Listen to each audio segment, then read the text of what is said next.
In 3.3, we're talking about measures of position, and there's a bunch of different ones that we're going to talk about. Median is a measure of position, for example. It's the one in the middle, okay? So we're talking about sort of numerical order in some respects of the data itself, not necessarily, we calculated the mean, we calculated standard deviation, and variance, and those kinds of things. Now we're going to talk about relative position of the data in relationship to the rest of the data. Okay? That's what this section is really all about in general. The first one we're going to talk about is a z-score. Z-score, or a standard score for a value, and here's how we're going to do it. You subtract the mean from the value and divide it by the standard deviation. Standard score symbol for z-score is the letter Z. Uncanny. Now, the next parts of the screen, of the slide, will just be that written out in formula form. Okay? So, here's exactly what you're doing. Okay, Z is the value minus the mean divided by the standard deviation. That's the general concept, that's the general idea. What I'm going to put up here next will just be the different forms for the sample, for the population, but at the end of the day, what you really need to know is this idea. So here's one of the formulas for samples. Okay, so again, it's just different, it's the different notation, right? We have certain notation for samples, we have certain notation for population. So this is the mathematical formula, the value x minus the mean, x with the bar on it, that's sample mean, divided by s, the sample standard deviation. Okay? This is...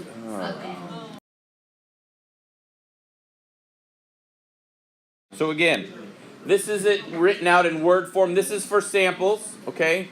Value minus mean divided by standard deviation. This is just word form. This is the actual formula. Then we have the same thing for population, except we have different notation, okay? Remember, for the population mean, that's the lowercase mu. And then for standard population standard deviation, the lowercase sigma, okay? Again, they're all really saying the same thing with different notations, and the reason I'm showing them to you is that way when you see them and run across them, you know that they really all mean the same thing. It's just one is for samples, one is for population. Okay? Here's, getting to Anthony's question, here's why all of this matters. Okay? All this matters is because the z-score actually represents the number of standard deviations that data value falls above or below the mean. Okay? Remember, the standard deviation is how far away from the mean. But the z-score actually represents the number of standard deviations away from the mean.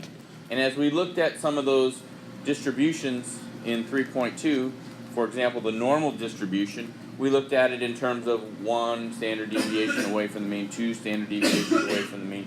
Now we can look at partial standard deviations away from the mean using our z-score.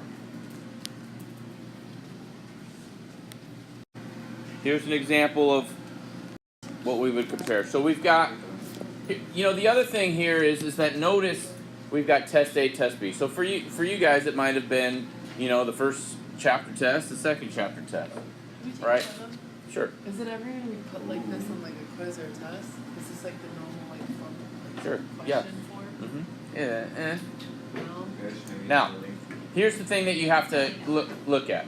Okay, let's just try to analyze what's going on in each of these tests first. Okay, the first thing that we want to notice in test A, we're looking at the value of the score of 38. The mean for the test was only 40. Okay, now this might be raw score. 40 out of, we don't know what it's out of. Don't just assume that it's 40%. Okay, obviously for test B, the mean is not going to be 100%, right? That would mean you have numbers above 100 and the likelihood of getting above 100 on a test is very, very small unless there's bonus points. So understand that these are points, not percentages. So on test A, the mean was 40. We're looking at the score of 38. And the standard deviation is 5. Okay? Now, obviously, we are talking about sample here, right? Yeah. Because we have the x with the bar and the lowercase s. We don't have a mu or sigma, so we're talking about sample. On test B, okay, the mean was 100. The score that we're looking at is 94, and the standard deviation is 10. Now, what we're trying to do is figure out, okay, relatively speaking, is 38 closer to the average on test A, or is 94 closer to the average on test B? And even though those tests were entirely different points, we can still make a comparison. So what we need to do is calculate the z-score for test A, calculate the z-score for test B, and then decide which one's higher, meaning which one is closer to the mean, because they're both below. Okay?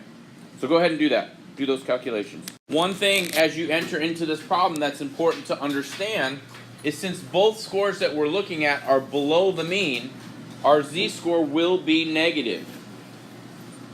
If the scores that we were looking to analyze were above the mean, then our z-score would be positive. But because both of these are below the mean, we want to see which one is closer to the mean, and therefore we'll have the higher z-score. Yeah, put it in a decimal, the most simplified decimal form. So, for test A, okay, again, you should subtract the score minus the mean divided by the standard deviation. For test A, you should have got a z-score of negative 0.4. How many had that? Raise your hand. Very good. For test B, you should have got negative 0.6. How many had that? Okay, so here's what this means.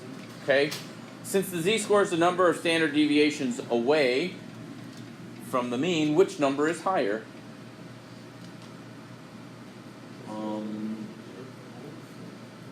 Josh? Are you sure? Negative 0.4. How many agree with him that that's higher? No. Okay. Good. It is higher. Which means it's actually closer to the mean than test B. Okay. So relatively speaking, the score for test A was higher. Okay. Now, we can compare basically by position where the person who got 38 on test A compares to where the person got their score on test B. Test B was a little further down the scale on that test for that person, and test A was a little higher up on the scale. Both were below the mean, so they probably got a C or a D on the test. Okay, but nevertheless, test A, they were closer to the middle. All right, so that's how you find z-score. And z-score do you use for? So this score of 38 is negative 0.4 standard deviations away from the mean. Okay, this score of 94 is negative 0.6 standard deviations away from the mean. Okay, again, and standard deviation is 10. So one standard deviation away below the mean is going to be 90. Or this one's going to be 35 is one standard deviation below. Obviously, 38 is in between 35 and 40, okay? And 94 is in between 90 and 100. So we would expect this number to be between negative 1, which is one standard deviation below, and 0 standard deviations, which would be the mean, okay? So it's in that sort of area. Does that make sense? Yeah. Yeah, question? So will that refer to as a z-score or standard score? Either. Wait, Most of the time z-score, honestly. Yeah. If it's between 1 and 0, how? If what's between 1 and 0? The standard deviation. The number of standard deviations. Oh. Number of standard deviations. Not the standard deviation itself. Okay. Alright. You guys have heard about percentile before. You use it when you were a kid and you went to the doctor. How many of you had like Your parents were worried about your height because you were in such a low percentile of height. Because you were really short for a kid. Or the other way. Eddie was probably the other way. He was probably at the top end of the percentile because he was taller than everybody else. Or sometimes they look at that for weight as well. Do you guys remember those percentile charts at all and talking about that when you were a kid? Yeah. Okay. Here's again, this is about position relative to the rest of the group that you're comparing. Okay? So here's what this is. It's a position measure that divides all your data, whatever that data is, up into 100 equal groups. So when you went to the doctor and they were talking about percentile, they were talking about it compared to your age. So if you were, 5 years old, they would compare your height and weight to all the other 5-year-olds theoretically in the world. Obviously they didn't do it for all of them, but they got a large enough sample that they could compare where you fit compared to the rest of the 5-year-olds in the world. Again, here's what we're talking about. If you're in the 80th percentile for height at your age, what that means is you are taller than 80% of all people your age. That's how we kind of interpret percentile. Whatever your percentile is means your that value is bigger than that percentile percent of the people or the things that are being compared to. And the biggest distinction between percentile and percent is that percentile has to do specifically with a certain set of data. Okay. For example, and I'm going to talk about this later, the median is the 50th percentile of the particular data that you're looking at. It's the middle number of all the data. Percentile is the percentage value in that specific set of data. So that's why it's a measure of position, because 80th percent of the data. That's the difference between percent and percentile. Okay? We symbolize percentile with a capital P and then the subscript number, and that is the percentile. So the 80th percentile over here would be written as P sub 80. It's supposed to be an 8. There we go. P sub 80. That is the 80th percentile.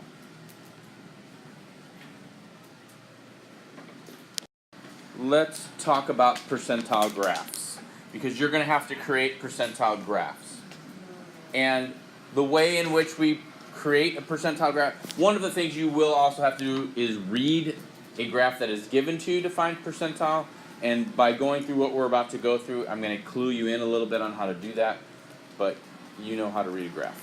Okay.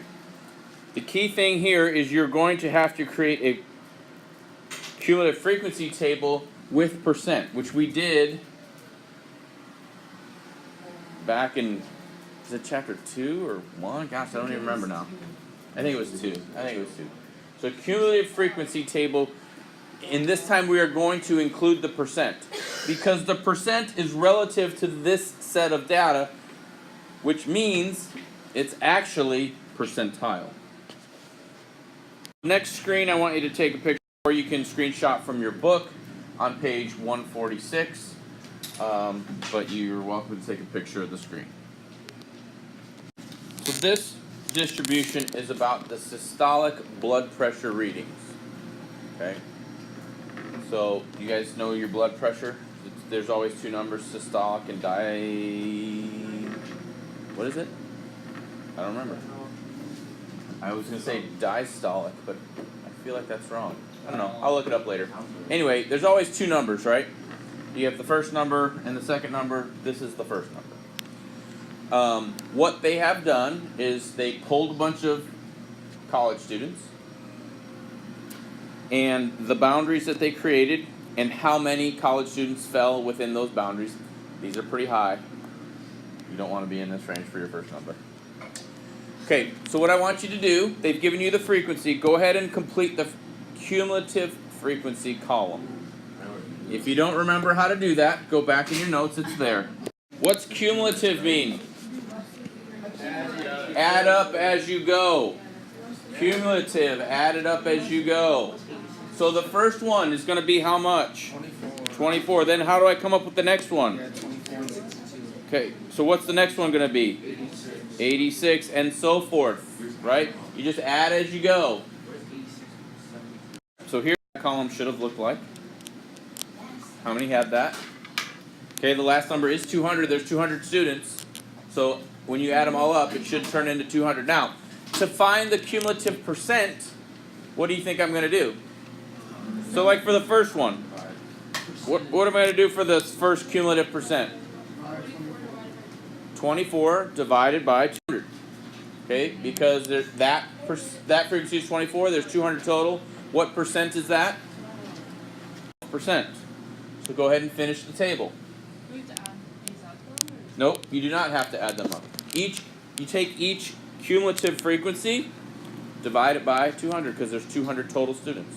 And you'll get a percent along the way. And it will go up as you, and eventually get to 100% because you'll have used all of the students. So, now notice something that I did. So again, the right column is the percent. 12%, 43%, 79%. Obviously at the end, we should end up at 100% because we'll have used all the data. Now I've underlined the right boundary, the upper boundary of each class, because that's what you graph. Okay? So I'm going to graph the point 100.5 comma 12. 119.5 comma 45. Where we've been used to, when we did a frequency polygon, we used the midpoint. For this percentile graph, we actually use the upper boundary of the class. Okay, and so rather than, because I know you can graph, rather than taking the time to make your own graph, I'm going to put a graph on this next screen, okay, so you can see what it's supposed to look like. There's a couple things to keep in mind before you see what I'm about to put up, okay. The first thing is that we have to start at a cumulative percent of 0.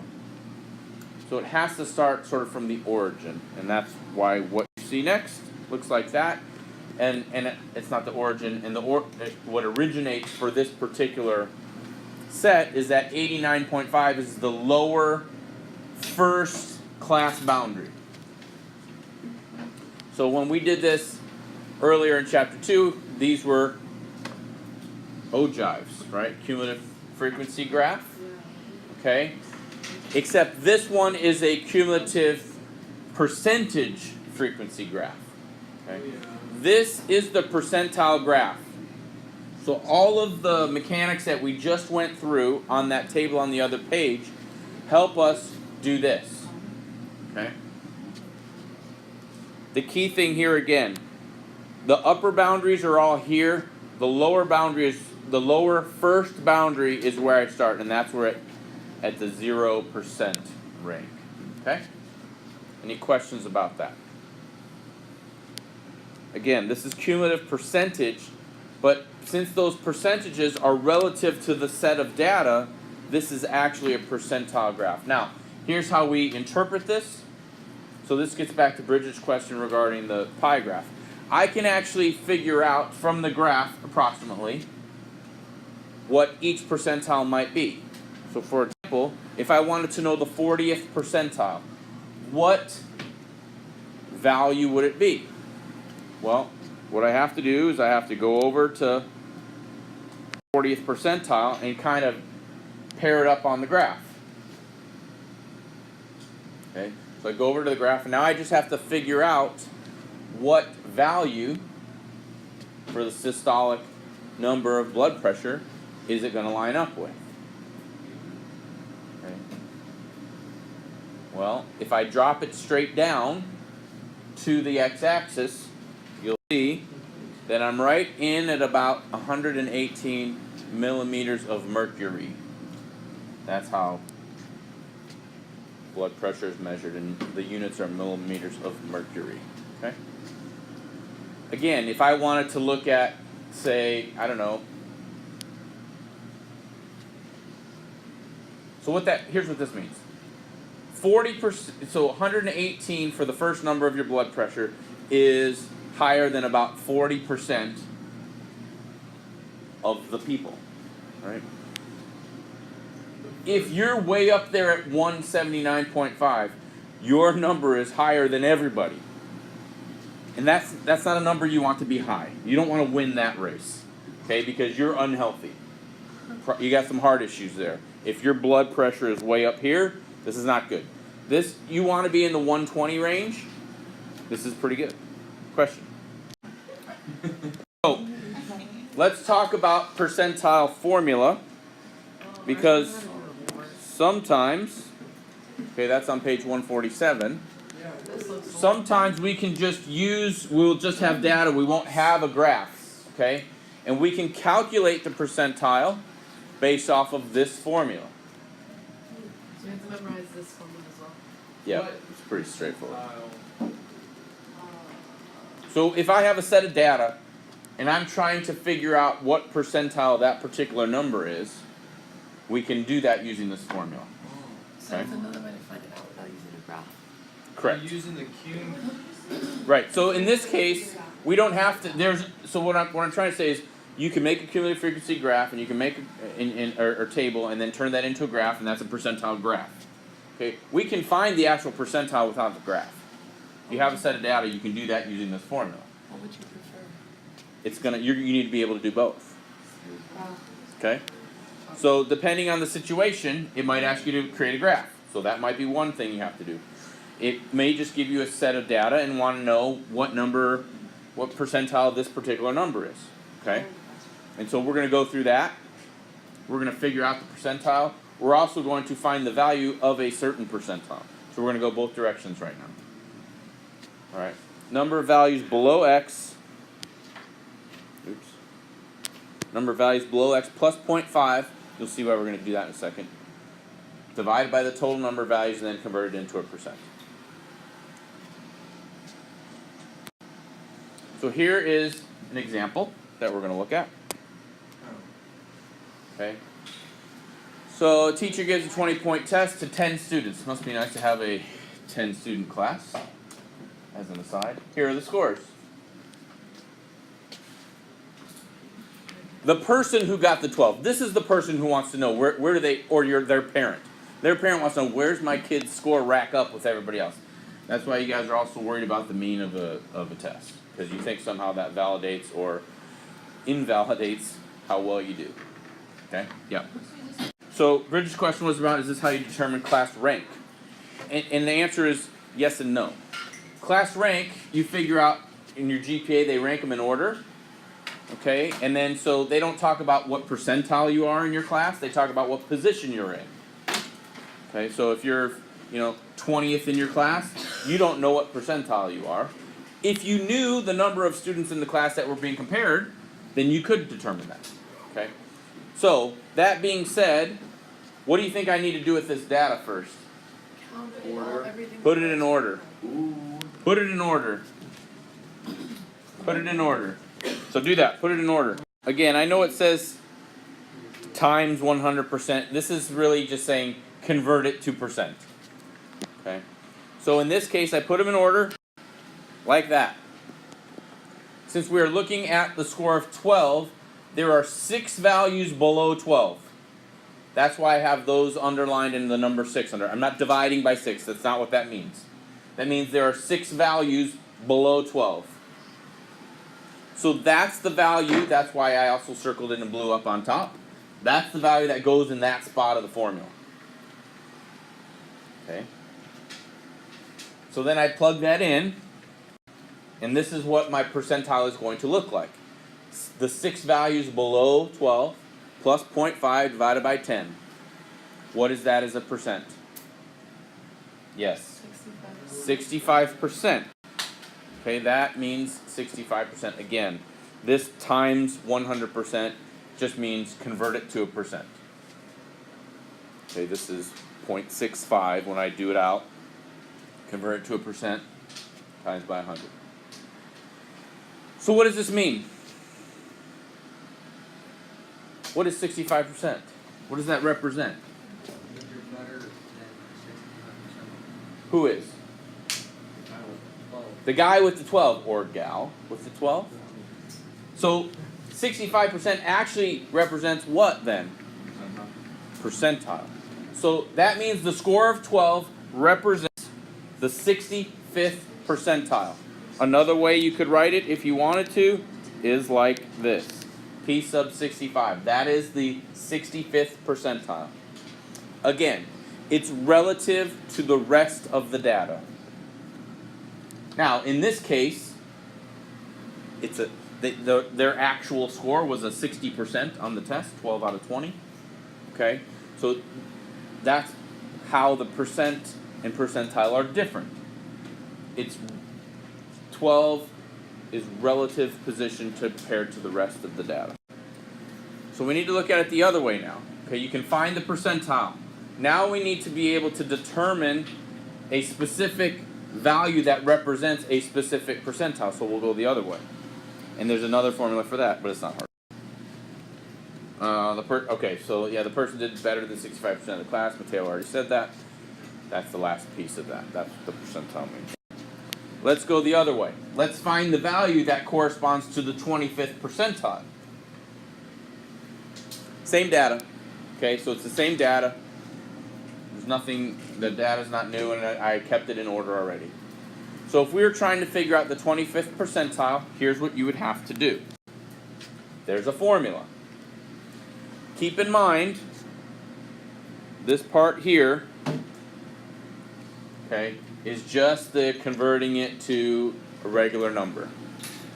So we're taking the number of values that there are times their percentile. If you convert the percentile to a decimal to begin with, you don't have to do the divide by 100. If you want to plug the 25 in for P, you have to then also divide that by 100. But if you want to convert this to 0.25 to begin with, you don't need to do this. That's already part of it.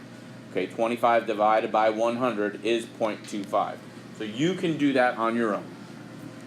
Again, the formulas that the book keeps giving us assume that it's tricky for you to go between percents and decimals, which it is not. So there's how many values altogether? 10. There are 10 values. Okay, and I have to multiply 10 by 25, or 25 over 100. Again, this is only because they're assuming for some reason you have difficulty converting from percent to decimal. All that represents is the 0.25. So C is the number of values below. 2.5, you can't have 2.5 values, right? You can have 2 values, you can have 3 values. So what we do here is actually round up. Okay, so you round up to 3, which means the third value is going to be the 25th percentile. So the third value is the 25th percentile. It's 5, you're done. Okay? So again, all you do is take the percentile, multiply it by the number of numbers, and pick that value when it comes out to be a decimal. Sometimes it's not going to come out to be a decimal, which means your percentile will actually lie in between some of the data. In this case, it didn't. Again, percentile is all about the data relative to each other, so it's going to be in that data set somewhere. Now sometimes what will happen is it will come out to be a whole number, and when that happens, you actually have to go in between the data. So when I'm looking for a 20th percentile, 60th percentile, 80th percentile, those kinds of things are going to turn out to be whole numbers. So when you find those, you actually have to go in between the data. So let's look at an example like that. 60th percentile, okay? Same data. We're just now taking the 60th percentile of that, okay? When I plug that into the formula, it's just going to be 10 times 0.6, or, of course, I was going to have it over 100, in case you couldn't convert it to a decimal real quick. So what's this all equal to? What's 10 times 0.6? 6. Holy cow. Okay? So here's what this means. Because when it isn't a decimal, and this kind of goes back to the formula, that 0.5 in the formula that we had, it's sort of supposed to fall in there as a not whole number. So when it is a whole number, you have to force it. So when C is a whole number, the percentile is in between that number 6 and the next one up. Meaning, in this particular case, the 60th percentile is going to be between the 6th and 7th value.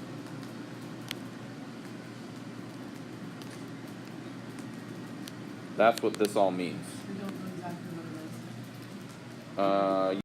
When that, okay, so in this case it's between the 6th and 7th value. Well, where is that? 10 and 12. Between 10 and 12. Okay, so what's the value that's in between there? 11. 11. You take the average, the mean of those two values, just like you do for median, right? So 11 is actually the 60th percentile. Okay? Whenever you have a 10th, 20th, 30th, 40th, 50th, right? All of those, that's when you're going to have to use something like this. Otherwise, you're not going to have to worry about it. Okay? And those 10th, 20th, 30th, 40th, 50th, 60th percentiles actually can be categorized a little bit differently as well. So those special percentiles, 10th, 20th, 30th, 40th, 50th, etc., are known as deciles. So the 10th percentile is the first decile. The 20th percentile is the second decile. Dec meaning 10. Okay, so here's what this looks like. Again, every 10th percentile is one decile. And it looks kind of like that. This will not come into play very often, just FYI. But you still kind of need to know what it is. And I drew the arrow. You can fill in the rest of the chart if you want. Okay. What we will use more than anything, and we're going to use it in this section, we're going to use it in the next section, we'll use it beyond, are quartiles. Okay? Quartiles divides the data into fourths, into quarters. So the first quartile, the lower quartile, Q1, is equal to the 25th percentile. The second quartile is equal to several different things. What's one thing that the second quartile is equal to? 50. The 50th percentile, correct. Okay, that is the 50th percentile. What else is it equal to then? The 75th decile. No. Oh, the 5th decile. The 5th decile, yes. Okay, now the one that I want you to kind of reach a little bit for.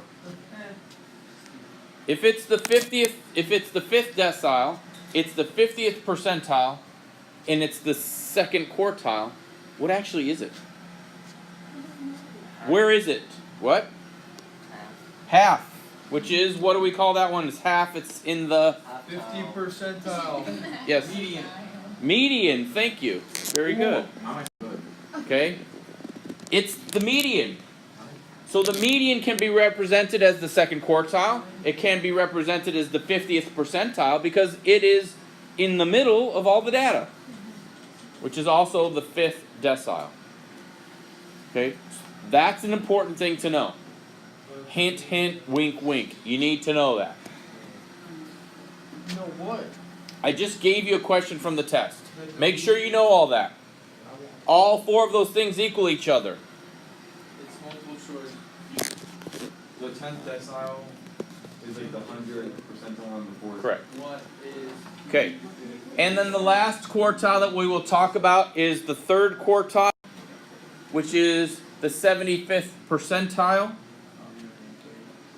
The first and third quartiles are critical because we use that to find... Oh, hold on. I'm going to hold off on that. Okay? The first quartile is the median of the first half of the data. So once you find the median of the whole set of data, you've divided the data in half. You have the first half of the data and the second half. The first quartile is the median of just the first half. The third quartile is the median of just the second half. That's how you break into quarters, right? You break it in half and then take that half of a half, you get a quarter. Now, here's why the first and third quartiles are important. We use that to find what's called the interquartile range. Bless you. Okay, the interquartile range is the difference between the third quartile and the first quartile. Notice if you ever see this abbreviation IQR, that means interquartile range. So this is actually also half of the data, but it's the half of the data that's in the center. The interquartile range represents 50% of the data. Outside of the interquartile range, you have 25% of the lower end of the data and 25% of the upper end of the data. Okay, so this is where we can talk about measures of position compared to measures of central tendency. We can now look at the middle portion of the data and the amount of it and where it is. And this is where we'll get into tomorrow for the box plots. The two other terms that I want you to know, okay? The first quartile and the second and the third quartile are also known as the upper and lower quartiles. The lower quartile, the lower median. The upper quartile, the upper median.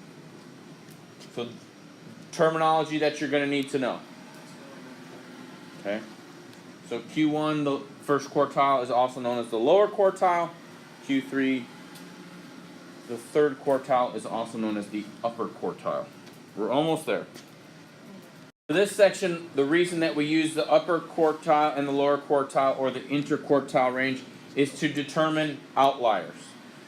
We've talked about outliers a little bit before. Okay? Often we can detect an outlier just by looking, but there's actually a mathematical way to determine an outlier.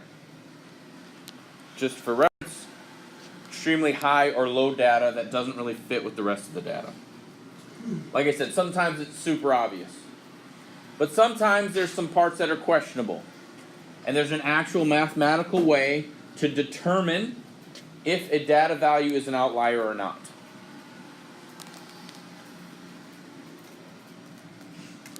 So here's how we mathematically calculate outliers.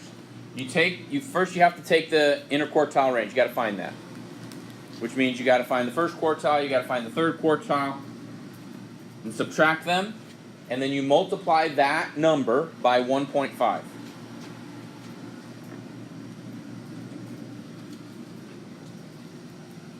So then what you're going to do is you're going to take that number that you calculate, right, and you're going to add it and subtract it to determine whether or not you have data values that lie outside of those numbers. So what you're going to do is you're going to take that number and you're going to add it to the upper quartile. You're going to add it to the third quartile. And any number that's bigger than that sum is going to be an outlier on the high side. You're going to take that number as well and you're going to subtract it from the lower quartile. And any numbers outside of that are extreme lows, outliers on the low side. That range from the upper quartile to the lower quartile after adding that IQR times 1.5, that's the range that determines where there are outliers. Values that fall outside of those numbers. And when I say those numbers, I'm talking about these numbers after you've done the adding and subtracting. Okay? Those numbers are outliers after you've done this calculation. So one of the things in your homework you're going to have to do, you're going to get a set of data.